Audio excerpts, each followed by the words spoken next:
Our story begins on June 18th, 1993, in Ridgeport, upstate New York. Local teenagers Heather Leroy, Jefferson Palmer, Freddie Jones, Marsha Morale, Stephen Willis, and Charlie Widley had planned to go on a weekend getaway camping trip near Creekside Lake. It had been the final week of school, and this was the teenagers' plan to celebrate the end of the school year. The teenagers had left Leroy's residence at 3:30 p.m. that Friday. According to eyewitnesses, they arrived at the camping site a little after 4 p.m. and signed in sometime around 4:14. Witnesses claimed that nothing seemed out of the ordinary, and that this felt like a typical Friday night. The only strange occurrence was claimed by a young witness who noticed there had been an unidentified figure spotted lurking near the camping grounds a little after 6:30 p.m. This is often a lead that, surprisingly, has not gotten much attention or coverage. Police have concluded that this was likely just an unidentified camper who was taking an evening walk. Things had been going normally, and it wasn't until 11 p.m. of that night when things took a turn for the worst. The police reports say that between the times of 11:15 and 11:30 p.m. is likely when the events took place. Charlie Widley had claimed that he had left the cabin to surprise Heather, his girlfriend, with a promise ring that he had recently bought a few weeks prior. Widley supposedly left the cabin a little before 11:15 p.m. and headed down to the parking lot to obtain the ring that had been stashed in his black 1983 Chevrolet pickup. Between the times of 11:15 and 11:30 p.m., not much is known as to what was occurring within the cabin the teenagers had been staying at.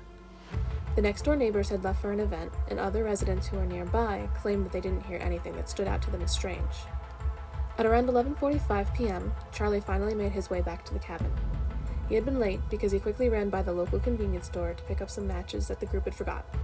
This alibi was backed up by the cashier, who confirmed they had seen Charlie around this time.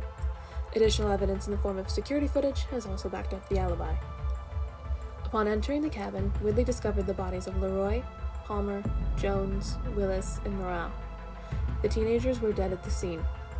The door had been ajar, the phone was off the hook, and the words "You're too late" had been written in blood in the room where Heather's body was discovered.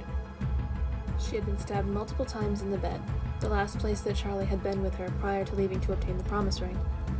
The cause of deaths for the other team have never been made public. Following discovering the bodies, Widley notified a next-door neighbor, where the police were notified and arrived at the scene around 12:15 a.m. The killer had supposedly entered through the back door entrance. There had been no sign of forced entry as the door had been unlocked. The police have always remained divided on who was the first victim. Many claim it was one of the teens who were downstairs, while others have argued Leroy was the first to die. There's always been so many unknowns that have plagued this case and those who were there that night.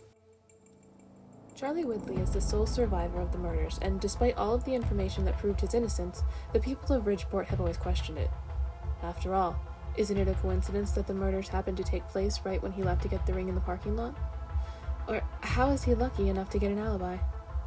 No one truly knows for sure. Over 30 years have passed, and the case remains unsolved to this day. The town always remains haunted by the events of the murders, and it gets worse as each year passes.